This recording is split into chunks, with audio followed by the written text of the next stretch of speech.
श्री समय सागर जी महाराज की जय।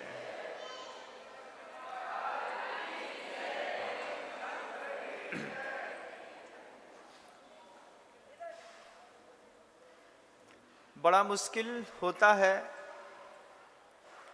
किसी अदृश्य शक्तियों के ऊपर विश्वास करना, क्योंकि विज्ञान का युग है। विज्ञान के युग में जो दिखता है वो बिकता है। पहले ये बात चलती थी जो है सो है, लेकिन इस भौतिक पंचम काल में जो है सो है नहीं, जो है शो है, SHOW। बड़ा कठिन होता है बंधु।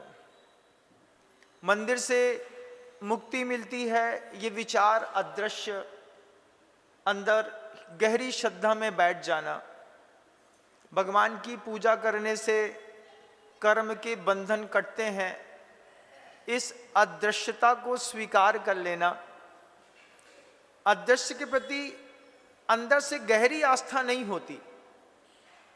हम जाते हैं मंदिर क्योंकि सब जाते हैं, लेकिन जिन बिंब को देख करके और निज बिंब की याद आ जाना, जिन बिंब के लिए, जिनालय के लिए, सम्यक्त वर्धिनी क्रिया पुण्य के उपार्जन के लिए अपने जीवन का बहुमूल्य सारभूत तत्व समर्पित कर देना बड़ा कठिन होता है। अदृश्य पे किसको विश्वास है? परलोक किसने देखा? नरक किसने देखा? जीव और अजीव किसने देखा? पत्ती के अंदर प्राण है किसने देखा? किसने देखा कि निर्जरा नाम की कोई चीज होती है, बंद होता है? किसने देखा कि मोक्ष है? कुछ नहीं देखा। ये सब चीजें कभी दिखाई नहीं देती। ये सब अटूट श्रद्धा का विषय बनती हैं अंतरंग की गहराइयों में, और वो जितनी गहरी अंतरंग की श्रद्धा का विषय बनता है, उतना ज्यादा समर्पण हमारा खिल करके बाहर दिखाई देता है। मैं लगातार इस बागी दौरा की भूमि पर गुरुदेव श्री समय सागर जी महाराज श्री जी के आशीर्वाद से कुछ दिनों के लिए आया। चातुर्मास का मौका गुरुदेव की कृपा से मिला।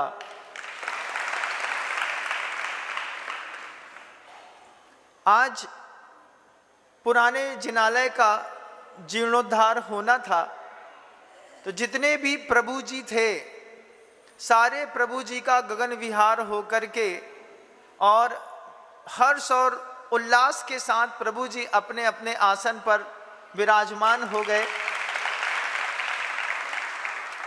ये अपने आप में अभूतपूर्व आश्चर्य है।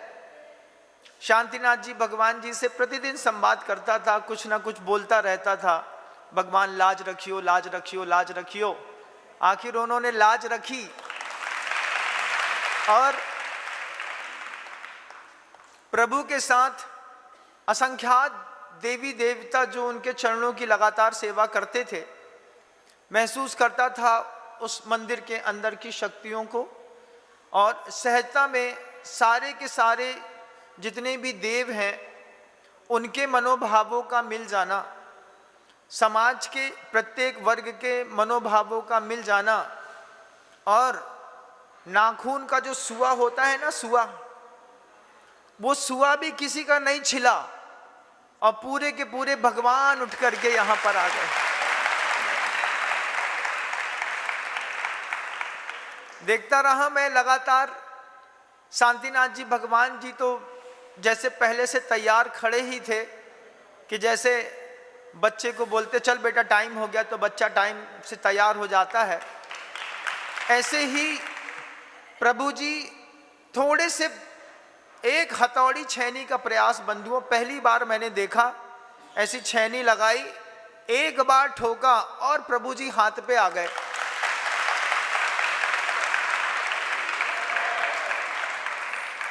मैंने कहा अक्षयकारी भगवान और इतनी जल्दी तैयार हो गए।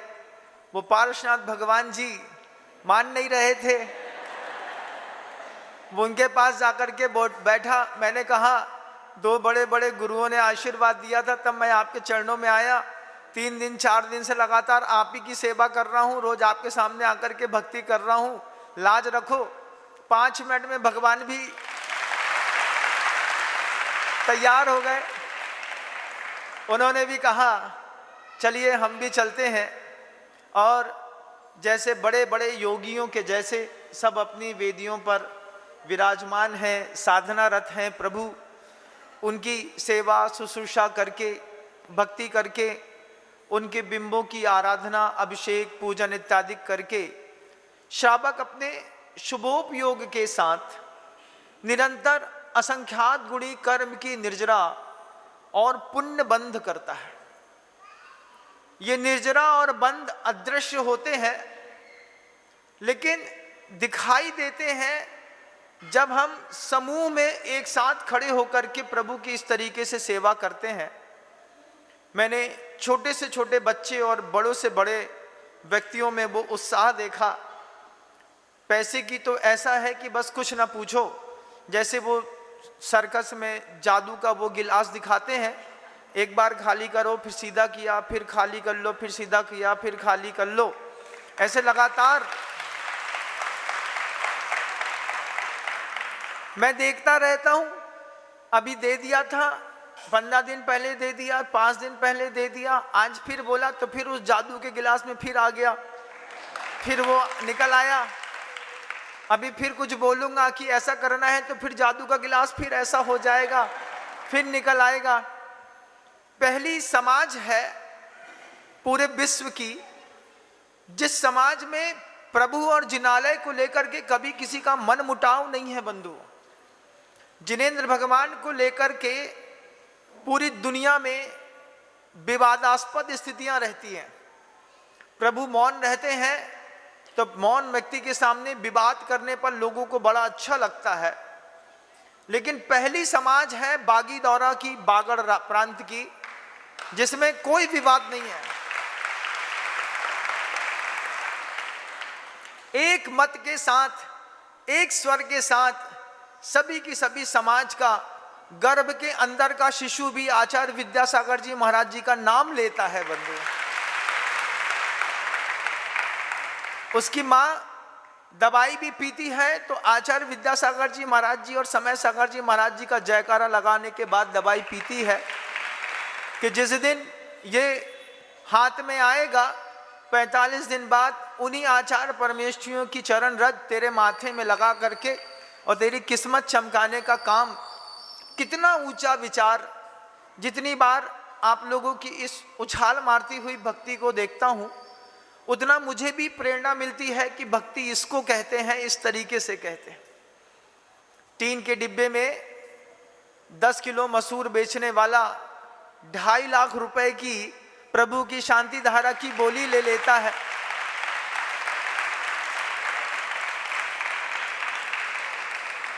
ठूंठ के जैसा, जैसे सूखा हुआ वृक्ष होता है ना, सूखे हुए वृक्ष जैसी देह है।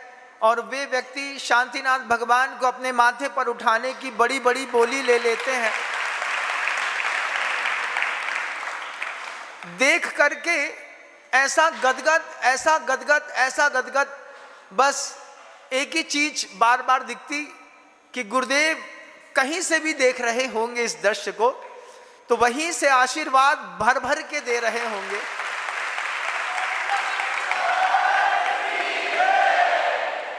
आज तो बिल्कुल आश्चर्य था। गुरुजी का 9 का अंक लेकर के जो विधिवत काम किया, नींद रात में लेट लगी और जल्दी खुल गई। कुछ मालाएं पूरी हो नहीं पाई थी मेरी भगवान को उठाने से पहले। जैसे प्रतिष्ठाचार्य आपको माला दे गए थे, ऐसी मुझे भी दे गए थे कि ये तो आपको ही फेरनी पड़ेगी, इसके बिना काम बनेगा नहीं। और वो मंत्र जब तक अंतिम प्रतिमा यहाँ पर रख नहीं गई तब तक मुंह से उच्चरित होता रहा और निर्विघ्न प्रभु एक नए आसन पर अस्थायी रूप पर विराजमान हो गए। भगवान ने बड़ी कृपा करी। पूर्व आचार्यों ने 800 वर्ष पहले, 900 वर्ष पहले, 1200 वर्ष पहले जिन बिंबों की स्थापना की थी, क्या भक्ति भाव के साथ की होगी।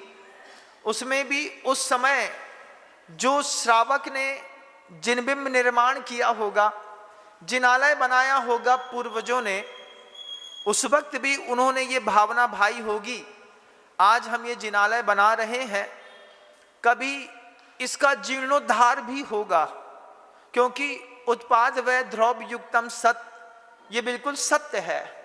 कितनी भी अच्छी चीज बनाओ वो धीरे धीरे नष्ट होती रहती है, धीरे धीरे उसमें कुछ ना कुछ परमाणुओं का व्यय होता रहता है। परिस्थितियां बदल गईं, नीचे के मकान ऊंचे हो गए, ऊंचे शिखर नीचे हो गए, टेढ़े मेढ़े हो गए। वो पूर्वज जो इसमें अपने बहुमूल्य द्रव्य को लगा करके और स्वर्ग की यात्रा पर गए, वे भी वहां से देख रहे होंगे तो वो भी सोच रहे होंगे कि आज इस जिनालय का एक नया अध्याय लिखने का अवसर हमारी संतानों ने फिर ले लिया। ये सौभाग्य की बात है। अदृश्य चीजों पर श्रद्धा और उस श्रद्धा के साथ लगातार उनकी सेवा में प्रत्येक अबाल वृद्ध तो ठीक है, मैं अजैनों को देखता हूं, यहाँ के बागी दौरा के अजैन, वे भी लगातार इनकी भगवान जी की सेवा में लगे हैं। कितने अजैन बोलते हैं हमने आज तक तुम्हारे वो चमत्कारी भगवान नहीं देखे।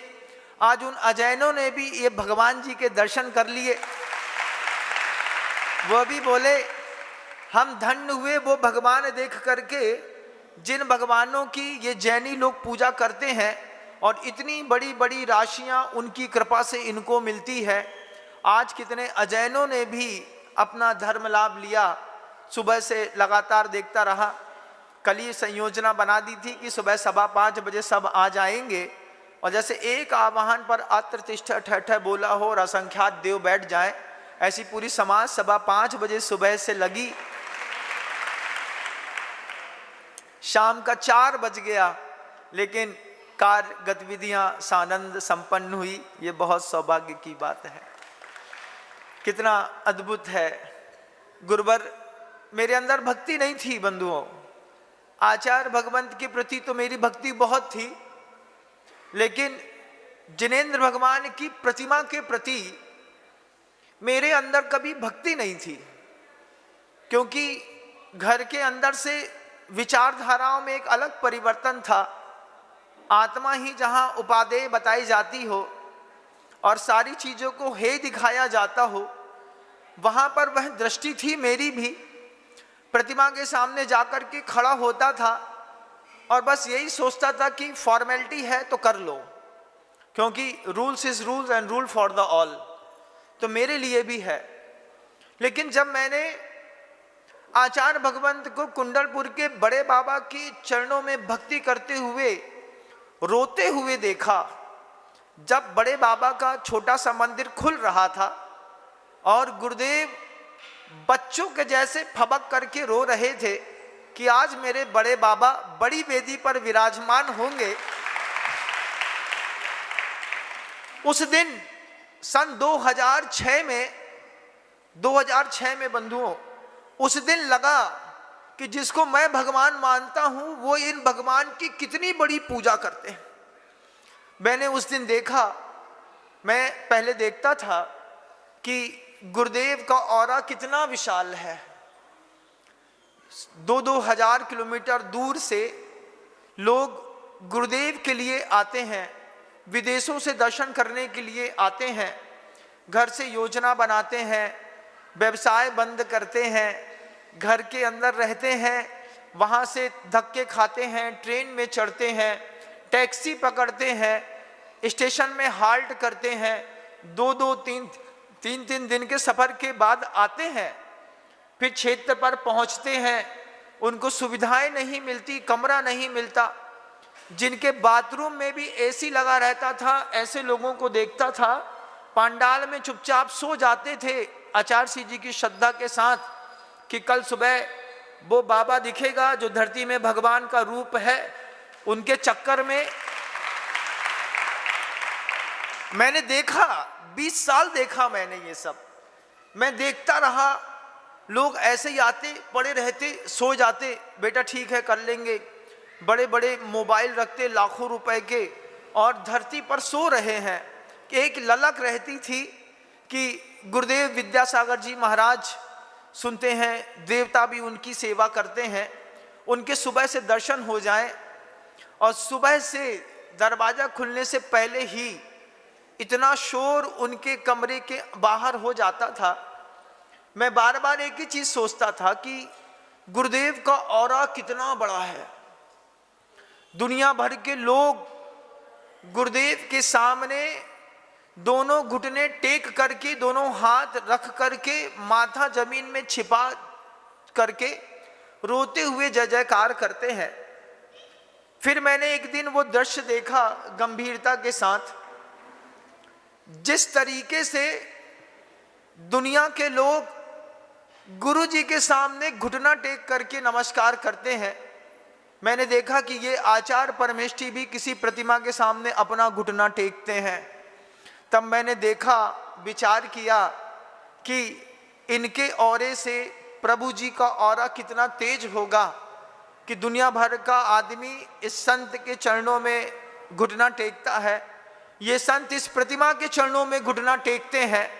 तब मुझे लगा कि प्रतिमा नाम के अंदर भी बड़ी गजब की शक्तियां होती हैं।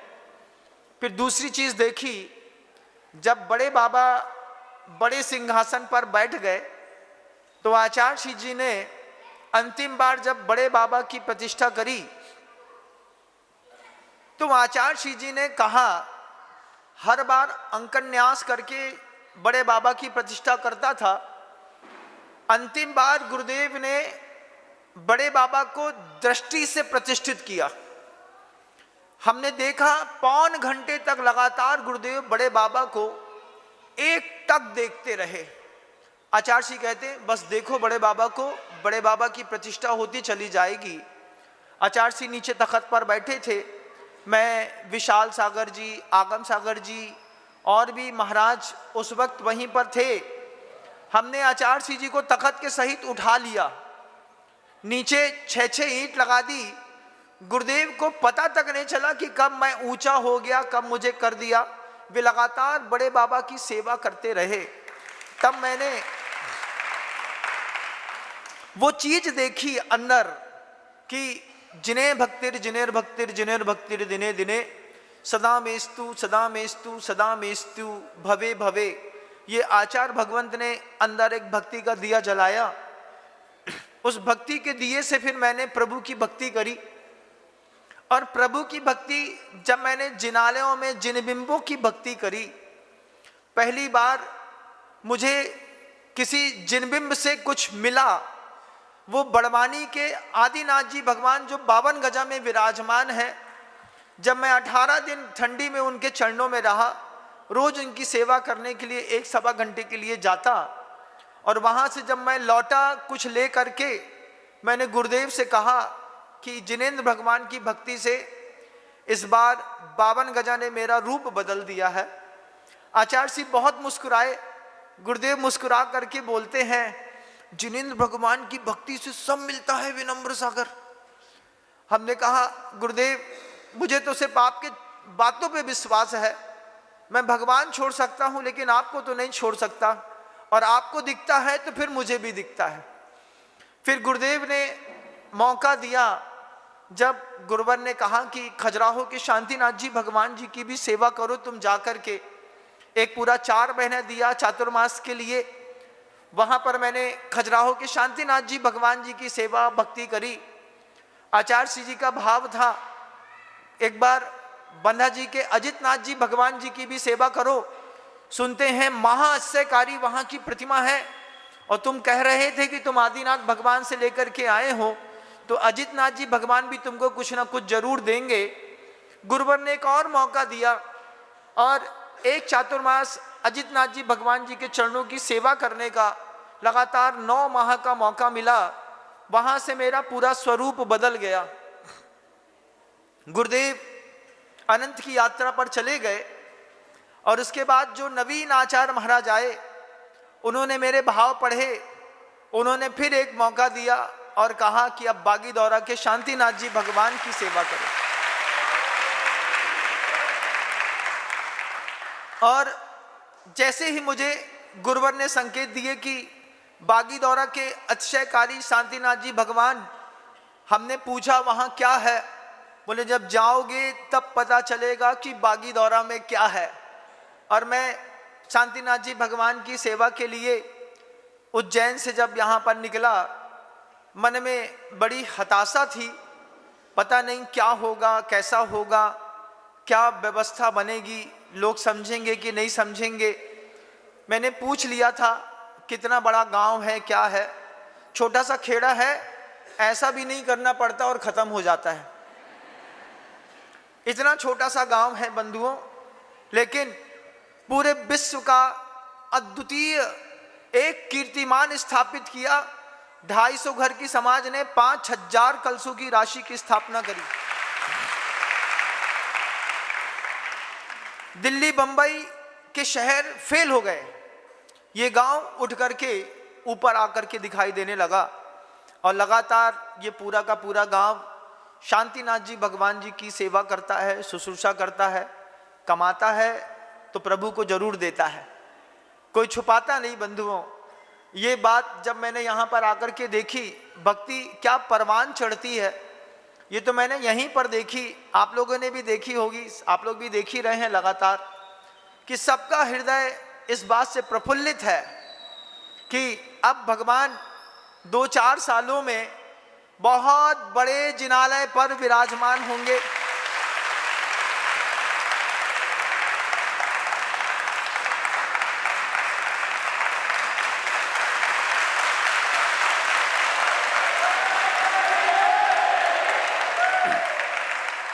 पहली समाज है, सुबह भगवान उठे और जैसे पहले अक्षयकारी शांतिनाथ जी भगवान उठे और यहाँ पर मंदिर को खोलने के लिए 15 लेबर ने लगातार अपना काम करना शुरू कर दिया। संकल्प है इनका 1 महीने के अंदर मंदिर को व्यवस्थित करके, खोल करके, स्थापित करके और नए मंदिर के शिलान्यास के लिए हम लगातार लगे रहेंगे। इतनी जागरूक, इतनी सक्रिय, इतनी सजग और इतनी श्रद्धामयी समाज अगर आपने कहीं नहीं देखी है तो मैं जरूर कहूंगा एक बार बागीदौरा में आकर के देखिए।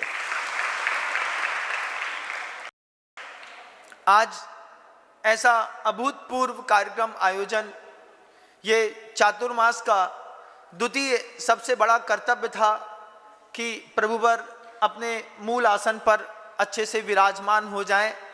उन्होंने कृपा करी, लेकिन कर्तव्य खत्म नहीं होते, लगातार वो तो चलते ही रहते हैं, एक के बाद दूसरा, दूसरे के बाद तीसरा, तीसरे के बाद चौथा। जब तक इस पर्याय में जीवन रहेगा, उस पर्याय तक आचार्य भगवंत के मुख से निकले हुए वे 4 पंक्तियां हमेशा आप लोगों को याद रखनी है। गुरुवर जब कभी भी जिनालय की वंदना करते, पूरी वंदना कर लेते, लास्ट में वो एक बार जरूर कहते, आबाल्या जिन देव देव भवतः श्रीपाद यो सेवया, सेवा सक्त विनेय कल्पलतया कालोद्धया वदगतः ताम तस्या फलमर्थते तदधुना प्राणपयानक्षणे तन्नाम प्रतिबद्ध वंड पठने कंठोस्त कुंठोवमम। ये 4 पंक्ति गुरु जी प्रतिदिन जिनेंद्र भगवान की प्रतिमा के सामने खड़े होकर के बोलते, आबाल्या जिन देव देव भवतः श्रीपाद यो सेवया। हे प्रभु, हे वीतरागी, हे अजितनाथ, हे आदिनाथ, हे पार्श्वनाथ, हे शांतिनाथ, हे नेमिनाथ, जो मेरी दृष्टि का विषय बन रहे हैं, आबाल्या जिन देव देव भवतः श्रीपाद यो सेवया।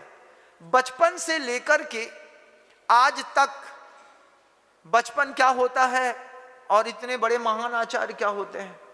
वे आचार्य महाराज कहते थे, आबाल्या, बचपन से लेकर के जिन देव देव भवतः श्रीपाद यो सेवया, आज तक जो आपके पाद पंकज की मैंने सेवा करी हो, शुद्ध हृदय से पुरुषार्थ पूर्वक कमाया हुआ जो भी आपके चरणों में समर्पित किया हो, जो भी आपकी भक्ति करी हो, उससे एक कल्पलता तो बनी होगी। जैसे कल्प वृक्ष होता है, ऐसे एक कल्पलता भी होती है। मनी प्लांट होता है ना, मनी प्लांट की ताकत नहीं होती, वो पेड़ का सहारा लेकर के पेड़ से भी ऊंचा हो जाता है।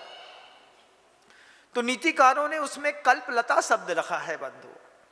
गुरुदेव प्रतिमा के सामने खड़े होकर के कहते हैं, आ बाल्या जिन देव देव भवतः श्री पादयो सेवया। अगर मैंने आपके चरणों की सेवा करी हो, ना गुरु से बोल रहे हैं ना सिद्धों से, जिनेंद्र भगवान की प्रतिमा के सामने खड़े होकर के भगवान को निहारते, उनके चरणों को देखते और चरणों में पूरी शक्ति से अपनी आंखें केंद्रित करके बोलते, अगर इन चरणों की मैंने सेवा करी हो। अब जिनेंद्र भगवान के चरणों की सेवा कैसे करी हो? जिन बिंब की स्थापना करके, जिनालय के निर्माण की प्रेरणा दे करके, जीर्णोद्धार करा करके, उसके स्वरूप को और गहरा स्थायित्व दे करके, जो भी 50-55 साल में पुरुषार्थ किया, श्री पादयो सेवया सेवा सक्त विनेय कल्पलतया।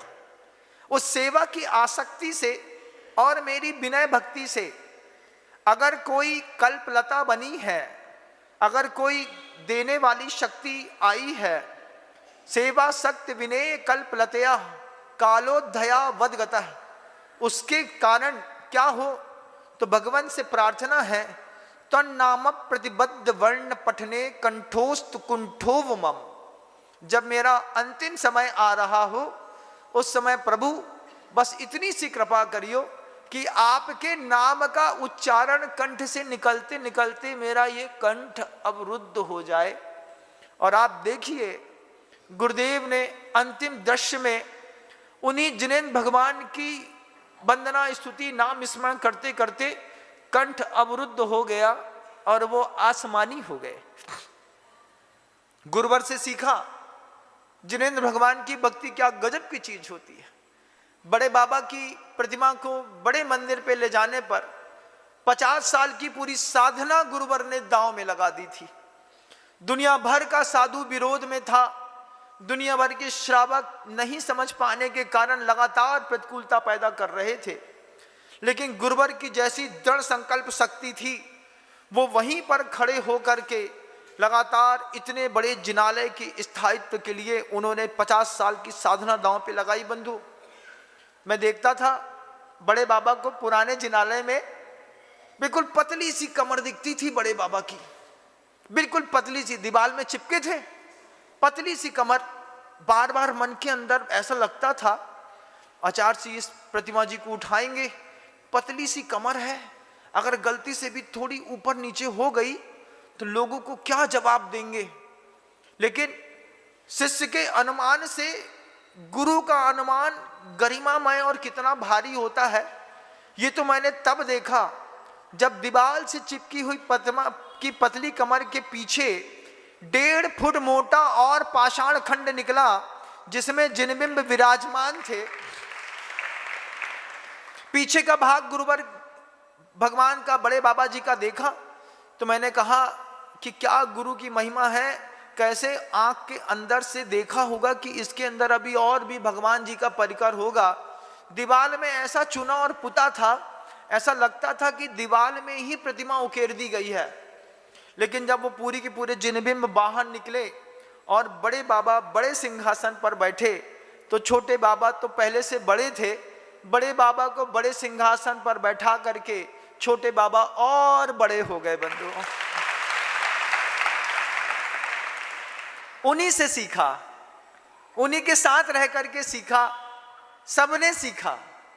गुरु ने सबको सब दिया है बंधुओं, जिसकी जैसी क्षमता थी, जिसकी जैसी योग्यता थी, जिससे जैसी उम्मीद थी, आचार्य परमेष्ठी ने उसको उस मुकाम तक ला करके खड़ा किया है और वहीं से सीखा। और फिर नवीन आचार्य महाराज गुरुदेव श्री समय सागर जी महाराज जी की कृपा हुई।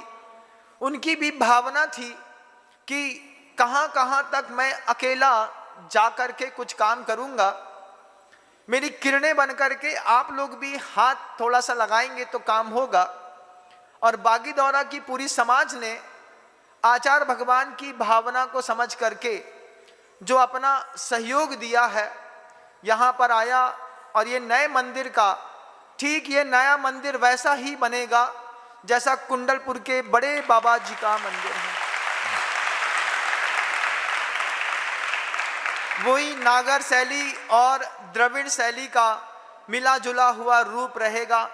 नृत्य मंडप, गुण मंडप, श्रृंगार चौकी, जगती, अमलसरा, इन सारी अनुकूलताओं के साथ, परिक्रमा पथ के साथ व्यवस्थित रूप से गुरुदेव जैसा जिन शासन का स्थायित्व चाहते थे, उसी जिन शासन के स्थायित्व के लिए हम सब ने कमर कसी है। मेरी तो पूरी जिंदगी धन्य हुई, कहाँ जवानी कहीं बर्बाद हो जाती किसी के साथ, लेकिन गुरुदेव की कृपा से छोटी उम्र में गुरुवर का सहारा मिला, उन्होंने अपनी शरणगत किया मुझे, और आज लगता है पूरी जिंदगी सफल हो गई। 2 बच्चों के काम आता, आज प्रभु जी की सेवा करने का सौभाग्य मिल रहा है। पर्याय की इससे अच्छी और क्या सुंदरता होगी, इससे ज्यादा पर्याय की क्या सुंदरता होगी बंधुओं। गृहस्थ जीवन बड़ा विचित्र होता है। जब गृहस्थी की कहानियां मेरी आंखों के सामने से, कानों से होके गुजरती हैं, अपना तो दिल कांप जाता है। केसलोच करना सरल है, लेकिन घर में तो 24 घंटे बाल नोचे जाते हैं। यहाँ तो 2 महीने में एक बार, वहाँ तो सुबह शाम नुचते हैं बाल। आदमी बिना उस्तरा चलाए गंजा हो जाता है। एक साफ होना शुरू होता है तो मिटता ही जाता है, मिटता ही जाता है। बंधुओं, गृहस्थी बड़ी विचित्र है। जो लोग गृहस्थ में रह करके साधना करते हैं, उनकी साधना को प्रणाम करता हूँ कि कैसे तुम संसार में रह करके भगवान को देख रहे। हम तो तुमको देखते हैं तो भगवान में और श्रद्धा हो जाती है कि सही में भगवान नाम की कोई चीज होती है जिसने हमको बचा लिया। ये आज एक और बहुत अभूतपूर्व अवसर। सुबह मैं बोल नहीं पाया क्योंकि सुबह तो हम लोगों की एक नई दुनिया बस रही थी, नई जिंदगी, नया घर बस रहा था प्रभु जी का, सब उसी में लगे हुए थे। जैसे नई बच्ची को विदा करते हैं तो बेटा ये बेंदी भी ले ले, बेटा ये साड़ी भी ले ले, बेटा ये कंगन भी ले ले। ऐसे ही सबका भाव था कि प्रभु जी को जितना कुछ व्यवस्थित कर सकते हैं कर दें। पूरा दिन इस चीज में हो गया। एक बड़ा मुकाम हमने बहुत कम समय में अचीव करके, प्राप्त करके भगवान जी को यहाँ पर ले आए। ये फोटो जब समय सागर जी महाराज श्री जी देखेंगे, उनको बहुत खुशी होगी।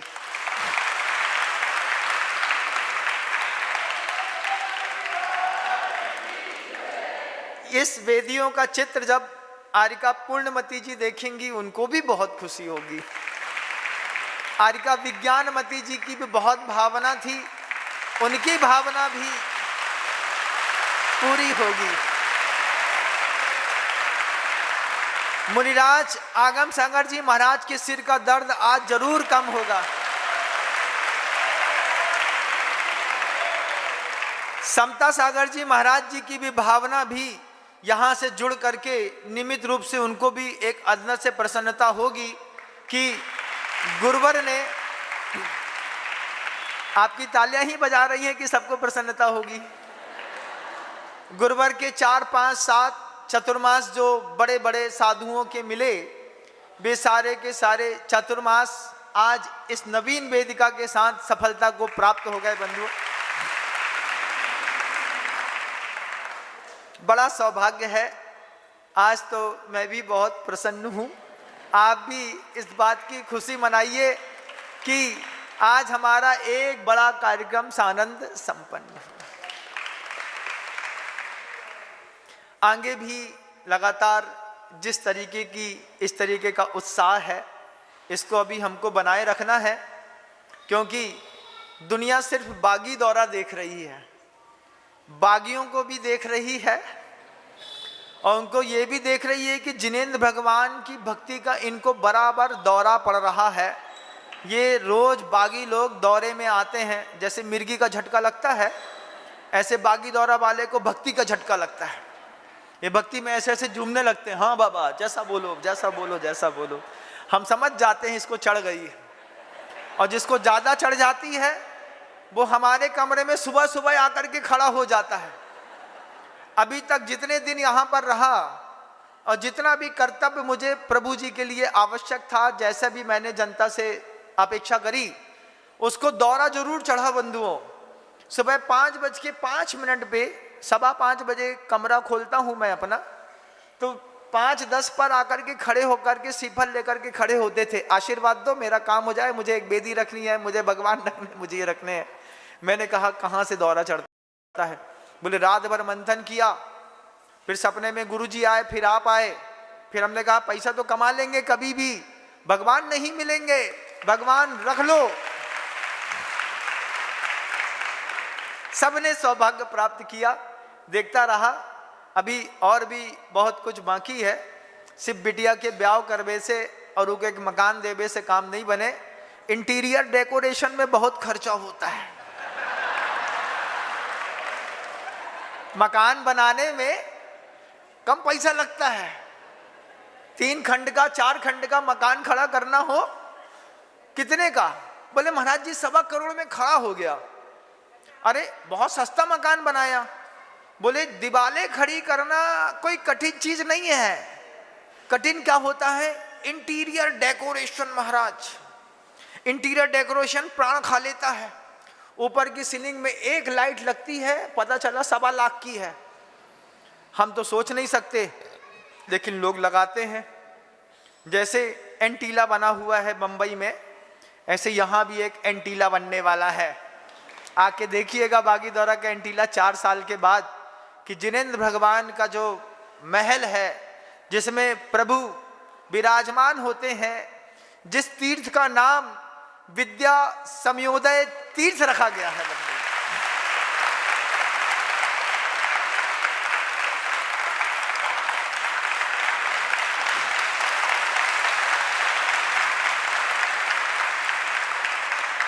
ये पूरी समाज इस षष्ठी के 2 महानतम आचार्यों के चरणों में मन वचन काया से धन से ऐसी समर्पित है कि समाज ने मेरे बोलने से पहले ही निर्णय ले लिया था कि हम अपने मंदिर जी का नाम विद्या समयोदय तीर्थ ही रखेंगे।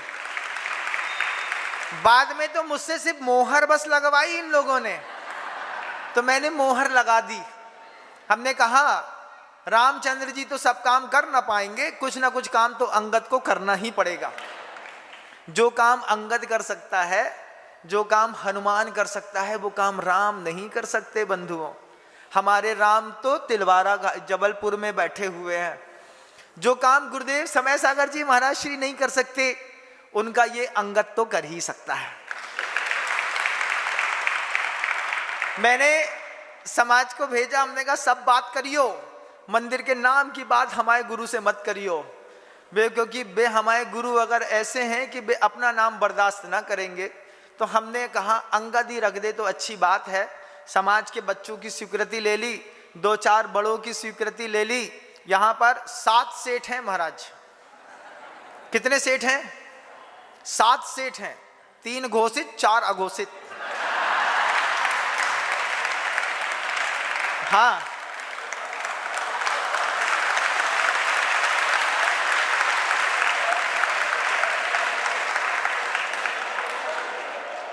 अरे आप लोग हंस रहे हैं, हंस लो, हमें क्या है। यहां पर 7 सेठ हैं, 3 घोषित सेठ हैं जिनकी तो मोहर लगती है, लेकिन वो जो 4 अघोषित हैं उनकी मोहर के बिना ये 3 की मोहर कोई काम की नहीं है। 7 के 7 सेठों से मैंने पूछ लिया, क्यों सेठ जी चलेगा? बोले महाराज चलेगा। तब जाकर के विद्या समयोदय तीर्थ 2 महान आचार्यों के चरणों में समर्पित होकर के इस जिनालय का नाम रखा है। आचार्य समय सागर जी महाराज श्री जी की बड़ी पवित्रतम भावना थी कि जिनालय पे बड़ी बेदियां और बड़े प्रभु जी विराजमान होना चाहिए। गुरुदेव का विजन, आचार्य श्री जी का संकेत, आप सबकी भावना साकार होने को है। माहौल बनाए रखियो। दुनिया में कहीं भी जाओ, अपने प्रभु जी के नाम का 2 लड्डू सामने वाले को जरूर देना। किसी के घर के अंदर जाओ, किसी के यहाँ रिश्तेदारों के यहाँ जाओ, भैया ये लड्डू काहे के? हमारे शांतिनाथ जी भगवान जी के लड्डू हैं, क्यों खा लो तुम, क्यों खा ले हम? हमारे शांतिनाथ जी भगवान की प्रभावना आपके घर तक पहुंचना चाहिए। व्यवहार निभाते हैं आप अपने रिश्तेदारों से, लेकिन प्रभु का व्यवहार नहीं निभाते। प्रभु का व्यवहार निभाइएगा। हमारे गांव में एक नया इतिहास लिखा जा रहा है, जो अगले 4000 साल तक हमारे आने वाली 300 पीढ़ियों को नहीं मिलेगा। उस 300 पीढ़ियों को नहीं मिलने वाले सौभाग्य के सौभाग्य प्राप्त करता हम बने हैं। ये इस खुशी में तुम भी मुंह मीठा करो। 2 लड्डू किसी भी रिश्तेदार को जरूर बांध, कहीं भी जाओ 2 लड्डू लेके जाओ, शुद्ध घी के बना करके खाओ। हमारे भगवान जी के नाम के बोल के दो, प्रभु के नाम का लड्डू है। क्या का लड्डू है, कैसा लड्डू है? आज तक तो नहीं खाया तो अब खाओ। नया तीर्थ बन रहा है हमारे यहाँ। महाराज कहते हैं 4000 साल तक दोबारा ये मंदिर नहीं बनेगा, 4000 साल तक अब इसमें परिवर्तन नहीं होगा। एक बार जो हो गया तो हो गया, उसमें हमारे पूर्वजों को मौका नहीं मिला। हमारे आने वाली संतानें भी नए मंदिर निर्माण का मौका नहीं ले पाएंगी। ये तो हमारी पर्याय की धन्यता थी कि हमारे समय में जिंदा रहते ये मौका मिला और हमने अपना पुरुषार्थ मंदिर में लगा करके सफल कर लिया। शुरुआत में मैंने कही है ना बात, अदृश्य के प्रति श्रद्धा बड़ी दुर्लभ वस्तु होती है। जीव अजीव, आश्रव, बंध, संबर, निर्जरा, मोक्ष, पाप, पुण्य, स्वर्ग, नरक, इन सब चीजों पे जिसको श्रद्धा होती है उसी के हाथ से धन छूटता है। क्योंकि गुरुवर कहते थे गांठ तन की हो या मन की, खोलना बड़ा मुश्किल होता है। मन में भी गांठ होती है ना, मन की गांठ खोलना भी बड़ा मुश्किल है। तन की गांठ खोलना भी, धोती पहनते होंगे आप लोग, फुल पैंट पहनते होंगे तो 2 बक्कल उसमें फंसी रहती हैं, बेल्ट लगा रहता है, उसको भी खोलना बड़ा मुश्किल है। मन की गांठ हो, तन की गांठ हो या धन की गांठ हो, गांठें खोलना इन गृहस्थ के लिए बहुत मुश्किल है। एक जिनालय ही ऐसी जगह है जहां पर व्यक्ति तन की, मन की और धन की तीनों गांठें खोल देता है। गुरुवार के जब ये शब्द सुने तो मैंने अनुभव किया, पूर्व में जितने महान आचार हुए होंगे वे सब गांठें खोल करके ही तो हुए हैं, और गृहस्थ भी तो वही पुरुषार्थ कर रहा है। साधना के चरम को नहीं छू पाया तो अपनी शक्ति का प्रदर्शन तो कर ही रहा है। जो मेरे लिए मेरी जान से भी ज्यादा कीमती है वो मैं जिनेंद्र भगवान के चरणों में समर्पित करके अपनी चारित्र की उज्ज्वलता और निर्मलता का परिचय जो बागीदौरा वालों ने दिया है, ये इतिहास का ऐसा स्वर्णिम दस्तावेज है। अगले 100 सालों तक ये दस्तावेज बिल्कुल वैसे ही का वैसे ही बना रहेगा। टूटेगा भी तो यहीं से टूटेगा और कहीं से नहीं। मैंने कहा, गुरुजी कहते थे, आचार्य से एक बार कहा कि आचार्य से रिकॉर्ड बन गया। आचार्य कहते रिकॉर्ड तो टूटने के लिए ही बनते हैं। अब ये जो रिकॉर्ड बागीदौरा का बना है, यही बागीदौरा में आने वाली 2 पीढ़ी के बाद देखिएगा फिर एक पीढ़ी ऐसी आएगी। हम आप जा चुके होंगे, मैं भी चला जा चुका हूँगा, आप भी। एक नया संत यहाँ पर फिर बैठे होंगे, नई जनरेशन फिर बैठी होगी, और जब हम प्रशस्तियों में वो लिख करके जाएंगे कि हमारे 2, 4, 7, 10 पीढ़ी तक तो प्रशस्तियाँ काम दिखाई दे जाती हैं, वो प्रशस्ति में पढ़ेंगे कि पूर्वजों ने इतने धन को लगा करके इसको किया था, इस तरीके से ऐसी संयोजना बनी थी। 2 पीढ़ी के बाद जब फिर एक कोई नए संत के सानिध्य में यहाँ पर कोई महान आयोजन होगा, उसकी तो आप कल्पना कर नहीं सकते, लेकिन रिकॉर्ड टूटेगा तो बागीदौरा से ही टूटेगा, ये बिल्कुल तय है। खून में सब दे दिया है। जैसे जो बच्चा पैदा होता है वो अपने माता और पिता दोनों की मिला जुला रूप होता है। कभी देखिएगा, चेहरा पिता से मिलता है, हेयर स्टाइल मिलती है, हाइट मिलती है, कलर मिलती है, हैबिट मिलती है, सोने के तरीके मिलते हैं, बात करने के तरीके मिलते हैं, राइटिंग वर्क मिलता है, एक डीएनए में सब मिलता है। जैसे पिता ने अपना डीएनए स्थापित किया और उससे स्थापित द्रव्य से जब एक नई संतान का जन्म होता है तो वो संतान अपने माता और पिता की मिली जुली होती है। डीएनए में सिर्फ कलर होता हो, सिर्फ दांत होते हो, हैबिट होती हो, हाइट होती हो, एज फैक्टर होता हो, ऐसा नहीं। डीएनए में यहाँ से वहाँ भक्ति भी जो हम दे रहे हैं, ये भक्ति हर नई जनरेशन पुरानी जनरेशन से सवाई होती है। तो मैं मानता हूँ कि 2 जनरेशन के बाद यहाँ पर इसी नौहरे पे एक और अच्छा चातुर्मास हो रहा होगा ऐसे ही, और जनता वहाँ भी लाभ ले रही होगी। आप सब ने बहुत अच्छा पुरुषार्थ किया है। आप सबके पुरुषार्थ को मैं साधुवाद देता हूँ, शब्दों को विराम देता हूँ। गुरुदेव श्री विद्यासागर जी महाराज।